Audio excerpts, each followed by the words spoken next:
такое остаточный кашель и что же с ним делать? Я врач-педиатр Галина Ерки, сейчас вам расскажу.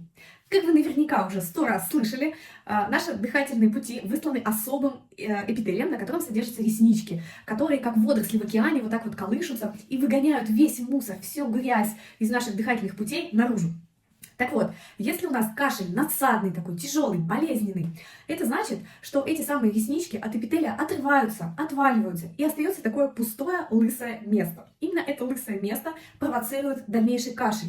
И до тех пор, пока эти реснички снова не отрастут, кашель будет продолжаться.